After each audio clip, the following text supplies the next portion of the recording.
Alissa Cherokee Nation is a doctoral student in cognitive psychology from Northeast Oklahoma. Her work aims to contribute to projects of nation building and sovereignty by investigating the ways in which Cherokee language revitalization might improve cognition in natural environments. Her talk is titled Beyond Revitalization, Community-Based Study of Cherokee Language and its Effects on Cognition. Dubos is a PhD candidate in the English department who works on 18th and 19th century American poetry and phenomenology. His dissertation project takes a place-based, indigenous-centered approach to investigate poetry's role in fashioning America's religious landscapes. His talk is titled Placing Brothertown Hymnody. Walther Maradiegue is a PhD candidate at the Department of Spanish and Portuguese. His dissertation explores the relationship between indigeneity and territoriality in the 19th century Andes through media that includes literary, visual, and other non-textual sources from indigenous and non-indigenous authors. His talk is titled Indigenous Politics and the Racial Geographies of the Andean Nation. Enzo Toral is a Peruvian theater director, scholar, and performer pursuing a PhD in performance studies at Northwestern. He holds an MA in Spanish and Portuguese from Princeton University and a BA in History and Literature and Brazilian Studies from Harvard University. His doctoral work focuses on queer and trans engagement in cross-dressing ritual practices and patron saint fiestas, folklore, religiosity, and visual and performance art in the Andes. His talk is titled Beyond Syncretism, Queer Devotion, and the Tunantada Fiesta.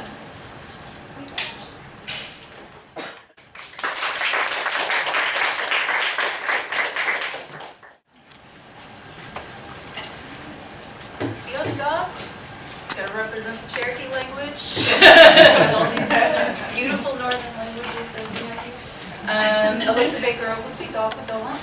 Aya Ani Gabiwagi. So my name is Alissa Baker Oglesby and I am Cherokee. And I am super happy to be here to share some of the details of my dissertation research on Cherokee language revitalization and effects on cognition. But before I get into that, I would like to thank CNAIR for their support of my research as well as the other scholars' work here. Everyone here that is supporting all of us and CNAIR by being here.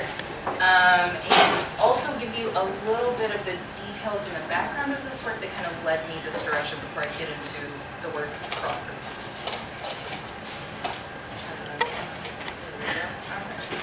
I just realized that my notes are not. Sorry. There we go. Alright, you can't see them. Alright, so in general, I'm always seeking to integrate all of the most important elements of my life into my work. And the study of the cognitive processes underlying Cherokee language revitalization seemed like an efficient way to do that in my research. So here's a picture of Phyllis Sixkiller with all of her kiddos at the Cherokee Nation Immersion Daycare.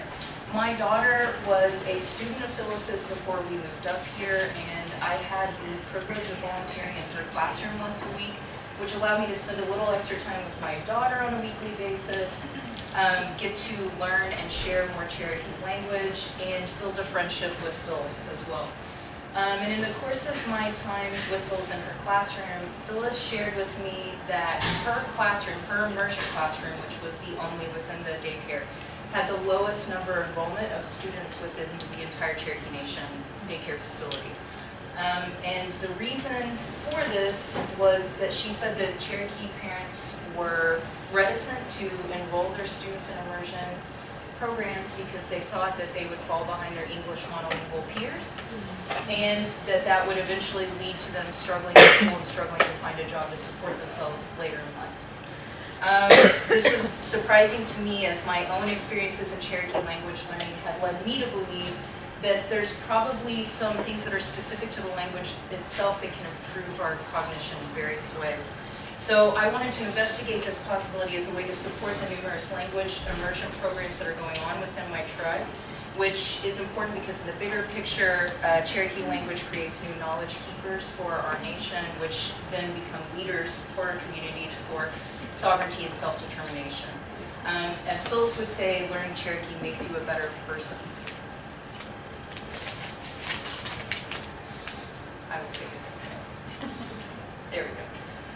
So what she means when she says that Cherokee language makes you a better person is that the values and ethics embedded within the language itself are passed on to the speaker as they are learning the language. And the idea that the languages we speak fundamentally shape who we are as people and guide how we interact with and see the world around us is a long-standing and provocative idea. Today, research in this area tests what is known as the language thought hypothesis, which tests whether the affordances of specific linguistic structures within specific languages affect our cognition in specific ways. So a couple of examples of these findings include that language helps us learn new categories and concepts, such as developing knowledge about medicinal plants or in categorizing how physical objects fit together. Languages with obligatory gendering, such as French or Spanish, have been shown to impact descriptions and relations with the world that closely mirror the gendering of nouns within those languages. Another area of study is on evidential reasoning, which is the cognitive capacity to keep track of how we came to know a particular piece of information. So some languages, including Cherokee, make it obligatory to use a suffix morpheme to indicate how you came to know what it is that you're speaking about. Preliminary findings suggest that languages with obligatory evidential morphemes, as they're called, provide speakers with enhanced deductive reasoning about people's interactions with the world. The cognitive process I'm interested in for study is perspective taking, which is the ability to imagine the visual perspective of another observer. Indigenous languages, including Cherokee, often construct highly relational depictions of the world. In English, verbs can be relational in the sense that they pull together different agents in the world through action. For example, the word owe implicates at least two parties involved in a relationship to one another through indebtedness. In Cherokee, it's nearly impossible to make an utterance without drawing a relationship between the speaker and the world around them or between agents within the world. This is true of the verbs that predominate the language, which require a prefix to indicate who is engaging in the action. It is not uncommon for nouns to also mark relationships. So, for instance, it's impossible to simply say mom or dad or friend as like a singular noun category or any other number of relationship role nouns. One must include a morpheme to indicate whose mother, friend, dad that you're speaking about, even when you're speaking with this person face to face. So a translation of the word mom in Cherokee, if you heard a Cherokee child calling for their mother, the translation wouldn't be mom, it would be my mother or mother to me. That's the closest we can get in English. So I hypothesize that this inherently relational language makes salient the many relationships that we have with those around us, and by virtue of operating in a reality where our interleaved relationships are marked through language, speakers may be able to covertly anticipate the visual perspective of others more readily. So how to go about studying this inkling in a way that honors my roles in my family, community, and culture? Community-based participatory research offers an alternative approach to this type of work that negotiates the histories of research with an eye towards social justice. It positions community goals alongside those of the researcher so that one is not attended to more primarily than the other. It helps develop capacity with the goal of leaving communities stronger at the conclusion of the study than when the study began. And it focuses on actionable outcomes aside from journal publications. This framework is also more generally consonant with Cherokee culture in that deliberation of important decisions may be done as a group to work toward consensus, prioritizing the most optimal outcomes for the collective. For these reasons, I'm employing a community-based participatory research approach in my work. So shout out to Beatrice Reyes for her instruction in this. The arc of this project will occur in 3 major phases. The first phase is coming soon and has been graciously funded by CNAIR as part of the graduate fellowship. 3 community members who have expertise in relevant areas have agreed to serve as advisors on this project and throughout the course of the project. It's important to me to have people who are speakers and experts in traditional knowledges overseeing this project in addition to institutional entities, as Dr. Lowe spoke to earlier. In early summer, I will meet with the Advisory Council to discuss models of Cherokee science, Cherokee notions of values and ethics in relation to research, and how this study may serve to empower our communities from the inside out. Conversations on these topics will be audio recorded and analyzed to create a manuscript that outlines practices and philosophies for ethical Cherokee research that will be co-published by advisory board members and housed within the Cherokee Nation proper. The next phase of research will involve seeking co-researchers to develop and conduct more typical social science tasks with. The co-researchers, including myself, will go over the ethical recommendations of the advisory board as well as standard social science research protocol, then jump into considering different tasks we can develop to evaluate the relationship between language and cognition. And a mixed methods approach will likely emerge, using qualitative interviews and focus groups as well as multi-experimental tasks to get as close as we can to this language thought link.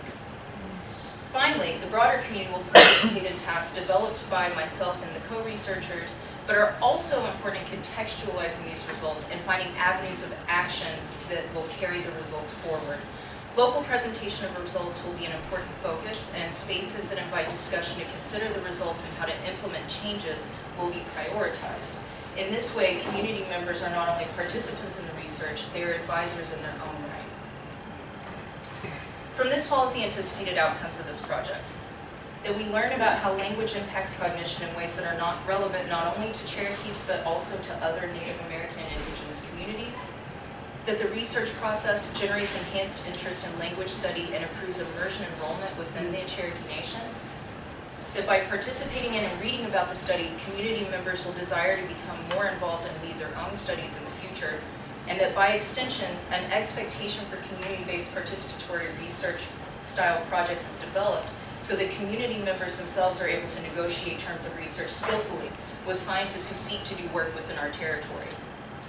We hope to negotiate a specific model of Cherokee community-based participatory research to facilitate future projects, as well as gain understanding of Cherokee models of science that could parlay into the development of learning environments and curriculum for immersion school programs and beyond. And finally, as a very long-term goal, my hope is that the capacity and expectations for Cherokee science culminates in a collaboration of the community toward developing and funding an Indigenous research center, one of the final unfinished projects of Chief Loma Mainkiller. This would be a place where students could come learn Indigenous research methodologies, be in community, and develop holistically as scholars and leaders.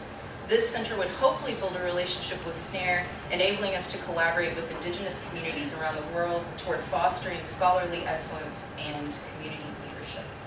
So I thank you for your attention. I don't know if I have time for questions. Or let's do questions at the end. All right. That's okay. Great.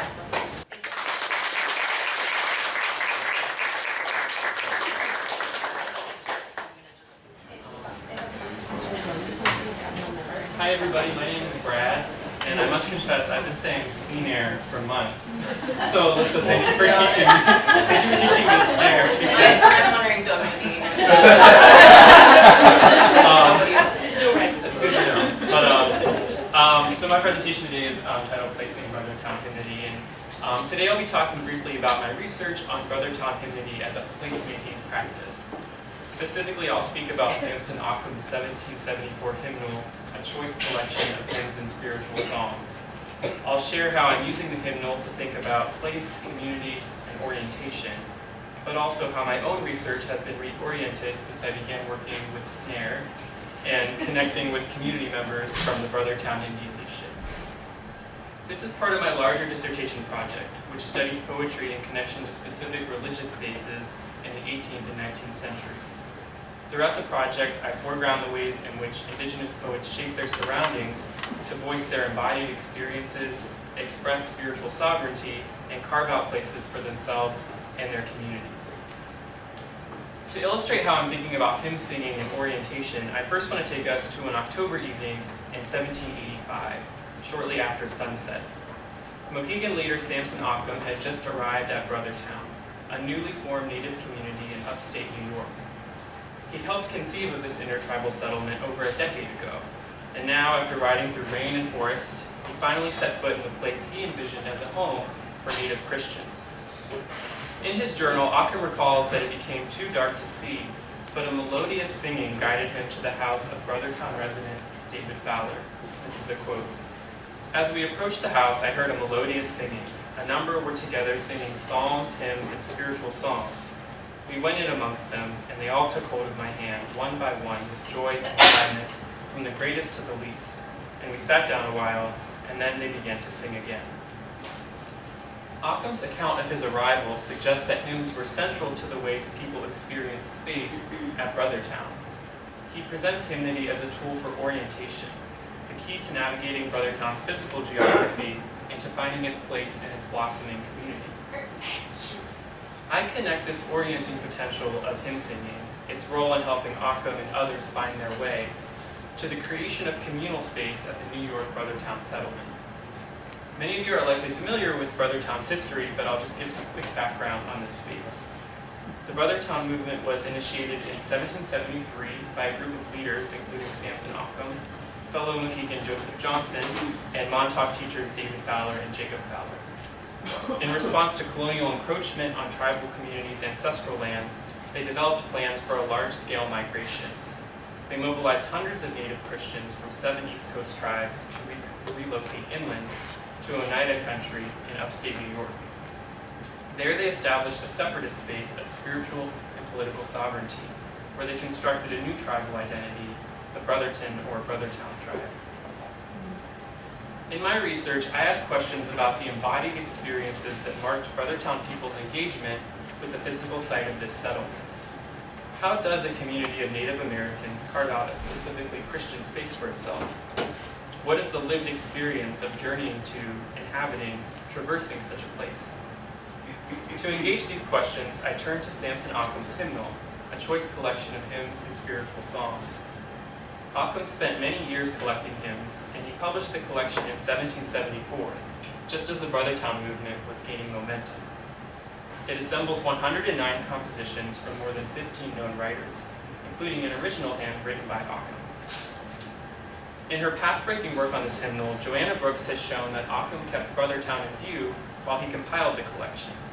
He incorporated hymns that reflected the musical tastes of the tribes uniting at the settlement. I build on her claim that the collection was central to the social formation of Brothertown's community to suggest that it also represents an important articulation of Brothertown's spatial formation.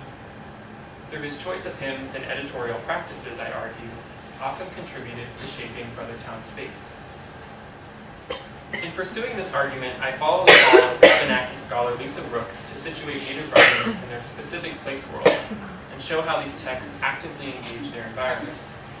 I put her place-based approach to native writing in conversation with phenomenology to think about the lived experience of native space, specifically through Sarah Ahmed's concept of orientation. Orientation accounts for the bodily experience of inhabiting space. Over time, through the repetitions of some actions over others, our bodies acquire orientations, points of view that shape the ways we register what's in or out of reach, what is familiar or unfamiliar. Situating Occam's collection in its place world, I examine how the hymnal promoted and coordinated shared orientations to engender a sense of direction for Brothertown migrants, and ultimately, to fashion Brothertown into a home. During his initial visit in 1785, Occam watched with excitement as the residents made space for themselves through song. People sang at Sunday meetings, in neighbors' homes, even while husking corn. I attempt to map how the contours of Brothertown space took shape as these everyday practices of hymn singing oriented community members to one another and to their shared home. But now I want to shift to talk about the new directions for my project that have emerged by speaking with Brothertown scholars and tribal members, as well as non-tribal shape note singers involved in recent singing events. These conversations have brought into focus a longer trajectory that follows the lasting influence of Occam's hymnal and the continuation of Brothertown hymnody as a placemaking practice. A particularly noteworthy point on this trajectory occurred just last year, at a February 2018 Sing and Share in New Haven, Connecticut. Organized by the Brothertown Indian Nation, the Yale Indian Papers Project, and Yale's Institute of Sacred Music, this event marked the beginning of what many in the tribe see as a revitalization of Brothertown hymnody. More than 80 people representing 8 native communities gathered in New Haven to sing from Indian melodies, an 1845 tune book by Brothertown composer Thomas Cummock. Samson Occam also found his way into the singing meeting via Cummock's tune book. Cummock titles his tunes with the names of native people, tribes, and place names, and his tune honoring Occam was one of the hymns featured at the event. 230 years after that melodious singing guided Occam through the dark at Brothertown, new voices at the 2018 gathering guided him across the centuries. Participants performed Cummock's Old Indian Hymn, which uses a hymn text that was first brought to America by Occam. This hymn text was written by British hymnist John Mason and published as Hymn 24 in Occam's collection, which you'll see on the right there. The tune itself, however, Cummock claims for the Narragansett, his ancestral tribe. In the footnote that you'll see here, he writes, "The Narragansett Indians have a tradition that the following tune was heard in the air by them and other tribes bordering on the Atlantic coast many years before the arrival of the whites in America, and that on their first visiting a church in Plymouth Colony, after the settlement of that place by the whites, the same tune was sung while performing divine service, and the Indians knew it as well as the whites." Placing this tune and hymn text together, Cummock both acknowledges a tradition of Brothertown hymnody that links himself with Occam, and he projects this history backward to anchor it firmly and unambiguously within native space. A booklet published by the New Haven Events Organizing Committee, which is pictured here, connects the Brothertown tribe's negotiation of native space to the story of its hymnody by interweaving a selection of Cummock's tunes with tribal history. The booklet follows the Brothertown parent tribes as they carried their hymn singing practices to New York, but then moves beyond this first settlement to trace the Brotherton's future migrations to Wisconsin in response to escalating pressures on their land, then in the later 19th century across the U.S. as tribal members increasingly moved apart. In her introduction to this booklet, Brothertown citizen and historical researcher Megan Fulop describes how this dispersal impacted the tribe's hymn-singing traditions. Quote, "The seeds of hymnody scattered by our ancestors since our very beginning were no longer able to find Brothertown soil to take root in, and its practice amongst us was forgotten. Today, though," she continues, quote, "Brothertown hymnody is once more being reseeded within the hearts and minds of the Brothertown people." So, even as Brothertown's relationship to place has shifted, hymn singing continues to create new communal spaces, spaces that singers I've spoken with have described as dynamic, energetic, alive. These developing communal geographies offer a rich site to reflect on the resilience of Brothertown's hymnody and serve as an important testament to ongoing placemaking practices within the Brothertown Indian Nation. Thank you.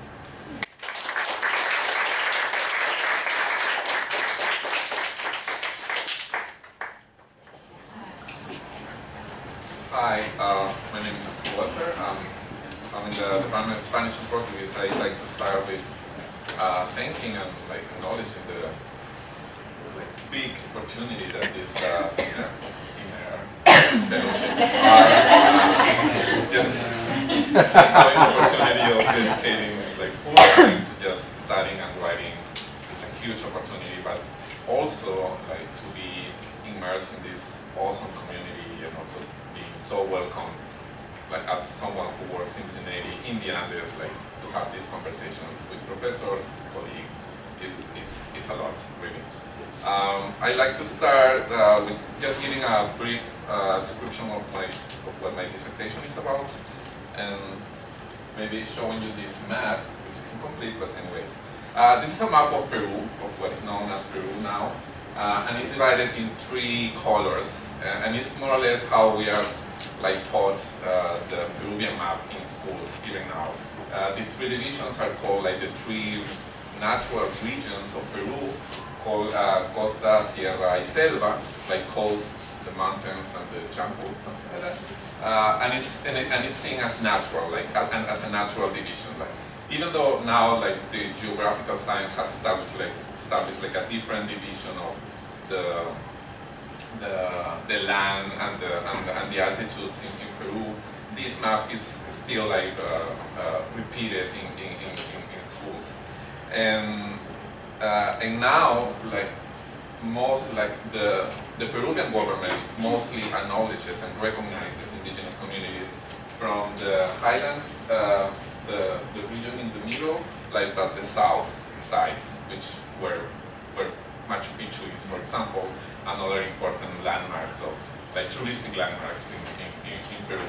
which has had like many political consequences for how the Peruvian nation establishes relationships with indigenous communities in this region and outside of these regions, because these communities are still struggling to achieve recognition and autonomy and other like citizenship rights. So my dissertation is entitled Geographies of Indigeneity, Race and Territory in the Andes, and reframes the intellectual construction of indigeneity as the structural principle informing the process of post-colonial nation building in the 19th century Andes. In my work, I offer a critique of the notion of indigeneity that, according to Andean scholarship, was understood by scientific elites as attached only to a highlands territory and privileging only Inca-centric lineages and the southern Peruvian region, a notion that has not been questioned or problematized.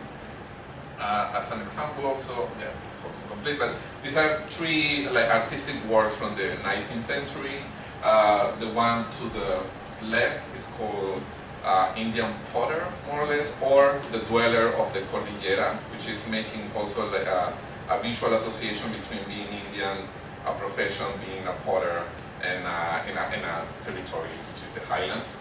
The one in the middle is from a geographical work, actually it's called just an Indian, like un indio, and is portraying like the Indian race also as drunk because he's holding a glass of chicha, which is an alcoholic drink, and just like, you know, just waiting for extinction, something like that. Both works are from the 1860s, more or less. And the third work, which it's hard to see, but is the cover of an important work on geography and archaeology called Antigüedades Peruanas, and it's doing the same thing, like associating the pre-Columbian buildings with a couple of indigenous subjects, like standing next to the ruin. Also doing the same association of the pre-Columbian with contemporary indigenous peoples. Not to say that the ruins are contemporary, but to say that indigenous people belong to the past. And these are, one different ways that I'm like visual representation that I'm using in my work as to rethink the relationship between indigenous subjects and citizens with the ruins, which are not necessarily passed through the anthropological or the archaeological, like scientifically speaking, but then in a poetical way in some sense. And the image to the right, which also cannot be seen, is a portrait of an indigenous family from 1905, who is like another way of representation, but they are like projecting a different message of like of power.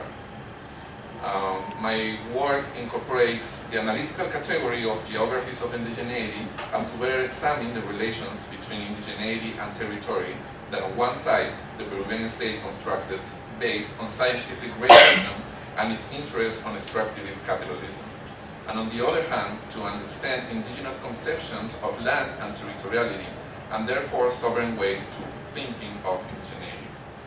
My work sheds light on alternative genealogies and notions of indigeneity that have been marginalized by metropolitan and nation-sponsored definitions and debates.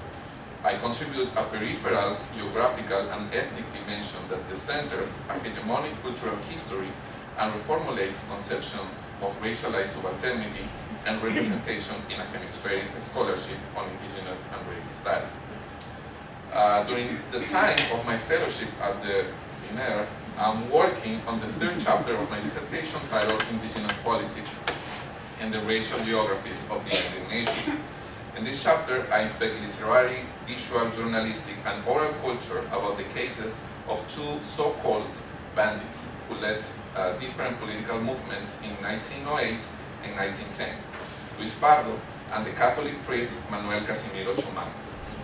This is one image, two images of Luis Pardo. One is a statue who is in the Andean town of Chiquián, that is the place of birth of Luis Pardo, and the other is a still image of the movie Luis Pardo from 1927, which was one of the first films actually of fiction made in Peru ever. Just as to have some images, some understanding of the repercussions of the story of Pardo. I began studying how these indigenous leaders challenged the scientific knowledge of the time that assumed indigenous peoples as fixed to a highland territory, seen as a place of laziness, savagery, and irredeemable extinction. The challenge took place both in the discursive sphere, with numerous songs, oral stories, and testimonies about Pardo and Chuman's movements, and in the territorial circulations that these movements proved, circulations of people, knowledge, and goods. That is, indigenous movements showed with their words and with their territorial movements that the notion of indigenous immobility was an invention of the Peruvian nation to justify the arrival of a capitalist economy and the projects of indigenous acculturation and genocide. As a consequence of the strategies and actions by the groups led by Chuman and Pardo, intellectual elites reacted in two ways, which I analyzed. The first was a criminalization of Chuman and Pardo's movements, which leaders were not seen any longer as political agents, but as bandits and outlaws. Secondly, these intellectual works de-indigenize such leaders, who from now on were presented as mestizos. By de-indigenization, I imply both a textual and a rhetorical project. That is, these leaders were not called indios anymore and were referred to as mestizos, and known by their profession or just their names.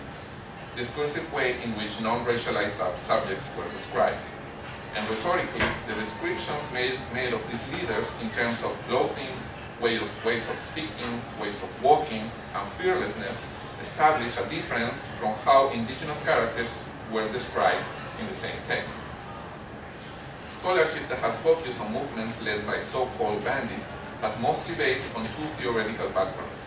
The first is a Marxist perspective that analyzes bandit movements as a manifestation of politics and violence from below in reaction to the arrival of violent forms of capitalist economies. These movements have also been seen as primitive forms of a peasant nationalism or as pre-political revolutionary projects. Most recent analysis, coming especially from subaltern studies scholarship, have called to a better understanding of indigenous notions of nation and nationalism in these political movements. A definition of nation that would not be necessarily based on Western alphabetical writing, on pre-capitalism, or on the territory that was known as Peru after the independence war during the early 19th century. I incorporate these two theoretical debates to ask about other possibilities of resistance that do not necessarily include the nation-state as a goal for counter-hegemonic struggles. Indigenous notion of territoriality might refer to diverse forms of thinking of, relating to, and building a territory that speaks of the symbolic relation a community establishes with the land, a relation that is both affective and political. It is my aim to understand new definitions of nation and nationalism among indigenous peoples in the Andes, nation as a political community and as a political entity. Thank you.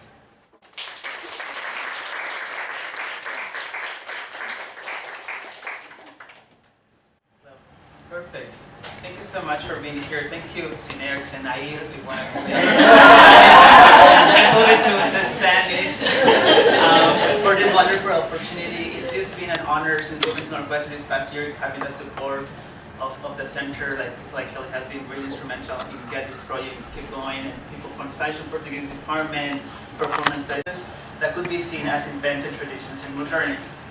Danzas are ritual, mass, and costume dance dramas composed of different characters who dance to a song for long periods of time in a particular parade or plaza.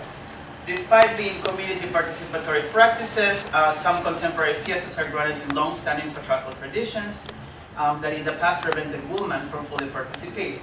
For instance, there are specific dances where female dance characters used to be or are still personified by select heterosexual men who cross-dress, constituting what I'm calling a form of patriarchal cross-dressing. Nevertheless, in specific cases over the past decades, cisgender women have been granted permission to dance, and more recently the participation of gay and trans women have become visible in cross-dressing female dance characters. Given these shifts, the space of the patriarchal fiesta and its Catholic rituals have been in contact with gender and sexual non-normativity, although most of the time in an acknowledged manner. In this presentation, I argue and propose for queer devotion as an analytic to read the aesthetic interventions by gay and trans performance in Andean Fiesta performance. To do so, I use the case of the Tunantada Fiesta in Yauyos, the Yauyos district of Jauja in Peru, where I have been a cross-dressing dancer and have been conducting archival and ethnographic work since 2017. I use Cuir, C-U-I-R, as a decolonial gesture to queer, which has been greatly introduced through Western academic discourse and whose translation in Spanish or any indigenous language is impossible. And here I'm following a long tradition, especially of activists both in the southern cone of South America and Mexico, who have used queer as a way to like kind of decolonize queer, but also in the Indian space, we've used queer with a Y, C-U-Y-R, to invoke the cuy, our guinea pig, which is a delicacy of the area, but we can get into those later. Additionally, queer serves as a way to theorize embodied experiences of non-normative gender and sexualities that have subsisted in the patriarchal views embedded in the Fiesta and politics in the Andes.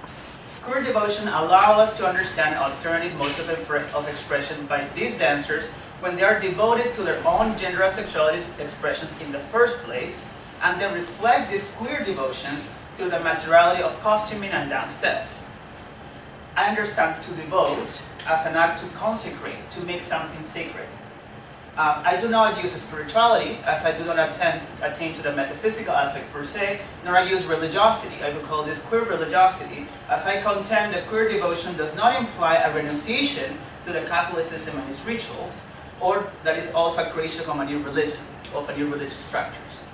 Patriarchal cross-dressing then allow gay and trans performers to find an avenue for non-normative sexual expression.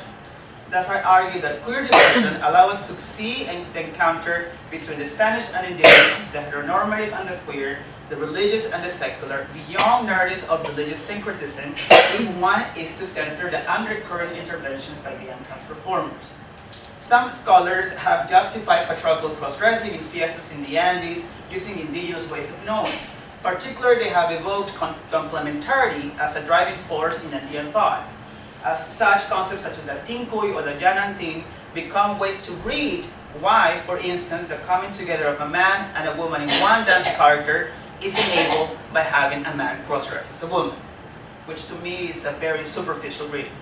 Although I agree with considering the process through which indigenous ways of knowing and the Spanish ways of knowing collide, not too much encounter each other, I consider that if one is to center this collision from the perspective of gay and trans individuals today, we are able to see past syncretism. In other words, queer devotion as an analytic allow for reading what happens when gay and trans individuals encounter already existing syncretic practices that have enabled cross-dressing to be present in the first place, to then repurpose and intervene in it. Therefore, queer devotion serves as a way to read how gay and trans individuals have hacked patriarchal cross-dressing and religious syncretism altogether, which allow us to move beyond existing anthropological readings of fiestas as religious syncretic practices. Not to mention that all of these anthropological works, pardon me, there are anthropologists in the room, have not attained to gay and trans populations even when reading cross-dressing directly, and have read cross-dressing as a purely heteronormative affair. By invoking queer devotion instead of syncretism, I do not suggest of the erasure of indigenous ways of knowing enabled in the fiesta, but I consider it as a way to elucidate the engagement of contemporary gay and trans individuals with these very ways of knowing, which I hypothesize will shed light on new ways of looking at indigenous ways of knowing in contemporary performance. So now, let's talk about the Tunantada. So the Tunantada is a dance that I dance in, and we have several different male and female animal-like characters that we dance, and most of the human-like characters use this type of mask. It's a very human-looking, and we can talk about race and ethnicity embedded in this materiality, which is not the focus on my talk today, but I talk in my larger project. In particular, in the Tunantada, there are 3 female characters, which is the characters that most were started dancing by men, then women have now they've been able to dance in gay and trans performance. So the Jauhina, which is the one on the left, represents the elegant female mestizo from Jauja, the Huanca, who represents the indigenous native from the Salsa Huanca nobility, and the Sicaina on the right, who is the immigrant from the Sicaya district. All three characters wear the same mask but differ in their costumes and ways of dancing. Back at the beginning of the Tunantada in late 19th century, though, the only female cross-dressing figure that existed was the Huanca, the one in the center. And this is something I just found out by conducting oral histories. In 1977, though, the Fiesta moved to a bigger plaza due to its increase in dance troops. So most of my interlocutors believe that the move from a smaller to a bigger plaza allowed for participation by women. So women were kind of like trying to say, okay, this can become bigger, we need to be part of this. Right? The Jauquina, the one on the very left, is said to wear a very similar attire to the traditional attire that women of the area would wear. So it became a very easy transition from a traditional attire to a costume. However, some of my reformers believe that the local costureros, or costume makers, and closeted gay men helped in the process of revamping the traditional dress to making it a costume and making it more vistosa, more eye-catching. Other interlocutors believe that women pioneered this character, and the gay man just only helped or just followed. However, there seems to be more consensus that the figure of the Sicaina, the one on the very right, was mainly brought by queer individuals. In this respect, I argue that this might have been possible because the Sicaina does not quite represent a figure attached to Jauja, to the town that I'm working on. Because the Jauquina on the left represents the woman of the area versus the one in the middle represents the indigenous woman that used to be in these spaces. The Sicaina is just an immigrant or someone who's visiting the town. Today, however, gay and trans dancers dance interchangeably among the three, so there's no particular attachment to any of them. And some of the women, cisgender women interlocutors, they feel like they are always so impressed by all what gay and trans people bring, and they say that we need to keep up with them. So they're kind of trying to imitate, and thus this queer devotional practice, I argue, also push heterosexual dancers to imitate queer aesthetics and affect tradition in a larger scale, even though this is not publicly acknowledged by everyone. It's like a public secret. I don't believe them. You know what I'm saying? But building it for ethnographic work particularly related to this historiographical tension of who started what, I created a solo piece called Queer Devotion. So Queer Devotion in this piece is a polyphonic and multimodal performance which utilized perform ethnography, impersonation, and drag to tell the story of these three female characters from the perspective of a heterosexual woman, a gay man, a heterosexual man, and a transgender woman. Instead of performing these stories through direct impersonation from me as a performer, I created a fictional drag persona, Andean-inspired drag queen Penelope Sumac. You're about to meet her. So, who dances as the Sicaina. So the Sicaina is the figure on the right, and I don't know who is she, but she is a Sicaina Andean drag version. Penelope is introduced as a drag queen ethnographer, which means who is not welcome in the Tunantada as a drag queen, because for instance, as I just showed, the Tunantada is not about drag, it's really a ritual cross-dressing. The mask really covers, there's no particular aesthetics of drag involved. I have another case that in Bolivia where there's like actual drag queens intervening in the Fiesta space, but this is a very traditional ritual practice, right? But she's not welcome as a drag queen, but she's welcome as a researcher, right? She comes as an ethnographer, right? This is all fictional, right? Does the audience member see an interpretative storytelling through the attunements and sensibilities of a familiar cross-dressing Western figure? Right? This serves for me as a hook to the audience, who might think that this is a drag show, but then the drag queen herself breaks the whole thing down for them. This is not about drag, right? In this way, I intend to perform a critique of the very colonial practice of ethnography, while also creating distances from my very own hyphenated position as a participant researcher, as a cross-dresser dancing in a Tunantada. To create queer devotion, I needed to go back to field notes and interviews, and by lifting such encounters off the page, I was able to appreciate and reinterpret the observations I had initially made in the field. Overall, my solo performance, Queer Devotion, has left me with more questions to be answered when I return to the field, and have allowed me to explore what I find while conducting has allowed me to explore what I found while conducting ethnography, but now in a theatrical setting through the re-experience through performance. Thus, it has enabled me to self-reflect on the double consciousness of my positionality as an ethnographer, to then go back to the ethnography field more invigorated and attuned. Additionally, it has allowed me to put the performative work on my body once again, in addition to the written scholarly work, to further rehearse and debate with my own theorizations of queer devotion as an analytic beyond the reductive views of the Fiesta performance, such as syncretism. This is a last picture of the performance, where I pretty much did what I just did with you today. I lectured the crowd about what is actually happening from a different type of perspective and a different type of persona. And I've been very lucky to be invited to perform this piece in Memphis next month. So if you're around, let me know and I can get you some tickets. Thank you.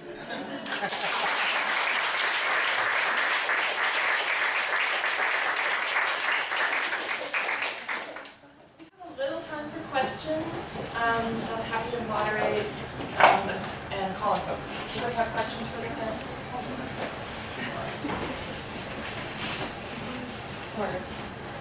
Thank you so much for all of your papers and about your research.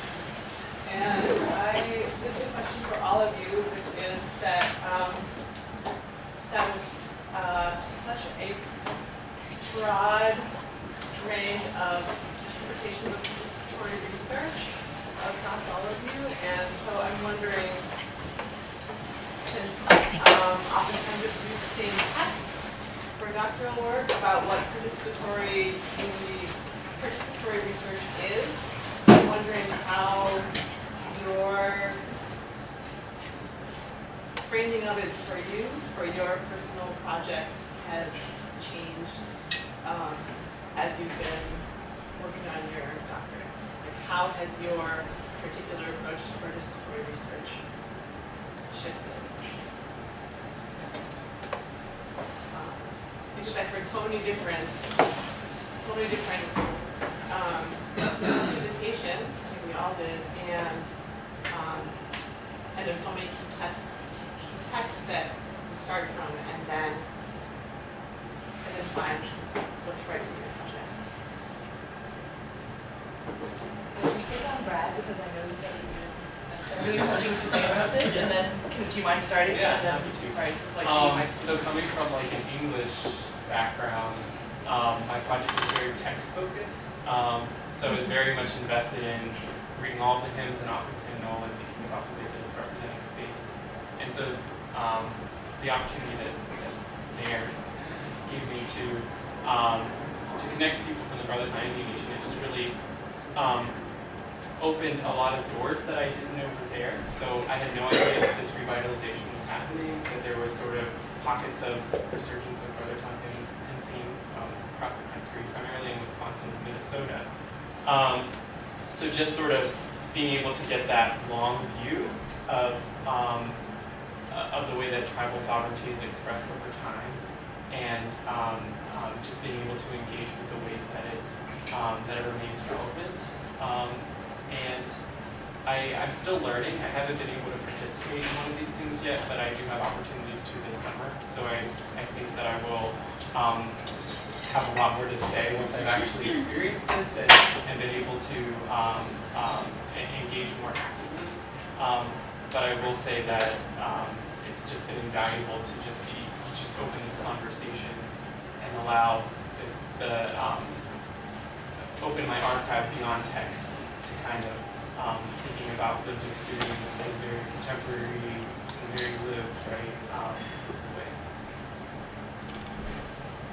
Like in terms of my position in the field, so I'm Peruvian and I'm gay, and so I have like this insider-outsider perspective, but really having been to the field twice, and this is the last time that I went with support there with an IRB, and you know all the blessings that could be there. I always feel like I'm constantly othering myself and knowing that I'm never gonna get it right. Like it's never gonna completely encapsulate whatever identities I do have, right? And I'm very, very lucky to be in a department which really pushes me to really think performatively, think co-performatively, and being able to understand that doing exercises like the one that I show you, like performing ethnography, performing oral history, is not too much about appropriation, it's about listening to people.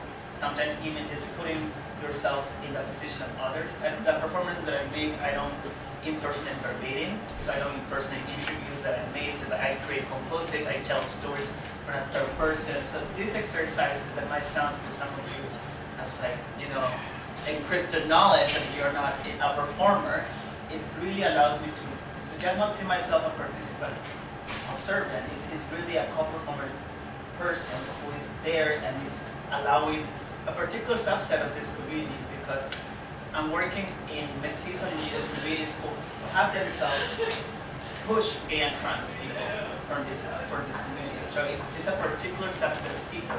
And by doing that, I'm seeing like the community differently. Just to give you an anecdote, a lot of these people think I'm straight.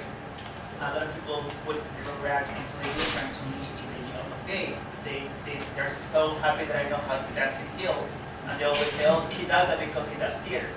So it is a lot of different, it is a lot of different encounters in the field from my own position that have really, really allowed me to see beyond this affiliated identity of participant observer.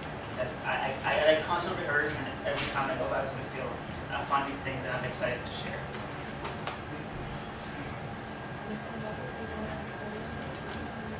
Yeah, so I am actually just at the very beginning phases of my research. As I mentioned in my presentation, my first phase will actually start taking place in a month or two, but I guess in some ways I've started some preliminary work in setting up my advisory board. I have only recently started to formally learn about community-based participatory research. My entry into structuring my research from the very beginning, because I knew I wanted to do this topic before I came up here, was by grounding my research within my community values and ceremonial perspective. So a mentor of mine, Dr. Larry Emerson, did a lot of workshop type stuff with me to teach me about grounding research in ceremony. And so a lot of community-based participatory research framework to me is in conversation with concepts of Maradiegue, which is like we're all Cherokees, we're all working together toward a central project for the community good. So in some ways, that framework of community values is almost more important to me than like the formal CVPR work, but they are definitely in conversation. And something that I've realized even at this very early process is how even when we're just in the beginning phases of like doing IRB proposals, which I'm submitting to the Northwestern IRB as well as the Cherokee Nation IRB, in addition to having this community-based advisory board, is how it almost immediately makes your research a process for the community as a whole. And I'm really excited about the possibilities of that. The Cherokee Nation Tribal IRB, whenever I initially got in contact with them to talk to them about this project, I asked them how many CVPR projects they have reviewed before, and they said they had never done one before. And there's new conversations going on between Northwestern and Cherokee Nation that neither IRB have ever had before. So it already feels like it's this interesting integration of both my home community as well as the community that I've developed here. And I'm just excited to be in that process, I suppose, and see those communities kind of meld together and grow through this project. So I like the first two chapters of my dissertation. I would say like in this chapter, which is about bandits, I've been like struggling during a long time, like Laura and Jorge on this, and because banditry in the Andes is a really politically charged topic, because there's like 100 years of scholarship about the topic, and it's been difficult. Was difficult for me for a time. Like, unlike the other two chapters, which one is like Canadian intellectual elitism and the other one is Indigenous gender.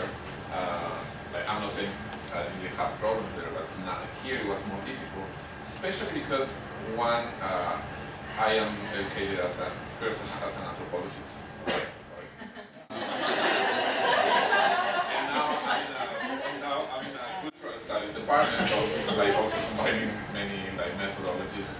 But it's really hard, or it was hard for me to go back to my primary sources like textual, oral, and musical without the theoretical backgrounds that I mentioned in my presentation, like Marxist and subaltern studies, which are really useful, of course, but it was difficult to read the sources without that those goals in my head. So doing some interviews in Chiquián, but also in Batan Grande, which is a place for 2 months, was really helpful for me, and just to talk to people and how and understand how they remember the events. It's really helpful, and also made me remember, especially in the case of Chumán, because I'm from a city next to from Batan Grande. Like just to remember that there was a song that I listened during all of my life about this movement, and that I forgot, right? But then it made me remember, and then I follow all of the versions about this of this song and how to use the song, like what are the changes of the song telling me about the movement and how the movement is remembered and how history is constantly made about these two movements. Yeah, I would say like without going to the place and talking to the people, it would be impossible.